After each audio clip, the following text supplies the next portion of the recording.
Od Save do Crnoga mora 2000 riječnih kilometara, a gumenim ih je čamcem u 2 mjeseca s prijateljem Titom preplovio Hrvoje Ivančić. Nakon 5 godina taj je dječački san zapisan i na 250 stranica putopisa Dunavski bluz.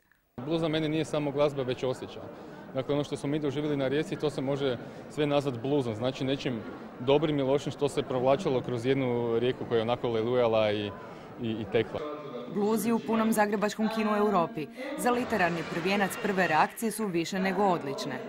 Kad nekad kažem zašto je neka knjiga dobra, prije svega putopisna, jest onda kad se čita ta knjiga i kada u tom trenutku želite zapravo biti tamo. To je toliko visoko kvalitetan putopis, to nije ono, eto, mene negdje, ne. To je stvarno po meni vrh hrvatskog putopisanja. Riječ je o tek 28-godišnjem zabočkom profesoru povijesti, fotoreporteru i pustolovu koji otkriva.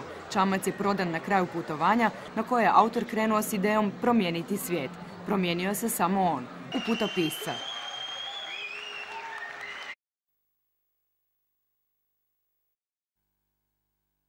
Od Save do Crnoga mora 2000 riječnih kilometara, a gumenim ih je čamcem u 2 mjeseca s prijateljem Titom preplovio Hrvoje Ivančić. Nakon 5 godina taj je dječački san zapisan i na 250 stranica putopisa Dunavski bluz.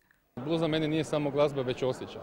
Dakle, ono što smo mi doživjeli na rijeci, to se može sve nazvati bluzom, znači nečim dobrim i lošim što se provlačilo kroz jednu rijeku koja je onako lelujala i tekla. Bluzi u punom zagrebačkom kinu u Europi. Za literarni prvijenac prve reakcije su više nego odlične. Kad nekad kažem zašto je neka knjiga dobra, prije svega putopisna, jest onda kad se čita ta knjiga i kada u tom trenutku želite zapravo biti tamo. To je toliko visoko kvalitetan putopis, to nije ono, eto, mene negdje, ne. To je stvarno po meni vrh hrvatskog putopisanja. Riječ je o tek 28-godišnjem zabočkom profesoru povijesti, fotoreporteru i pustolovu koji otkriva. Čamac je prodan na kraju putovanja na koje je autor krenuo s idejom promijeniti svijet.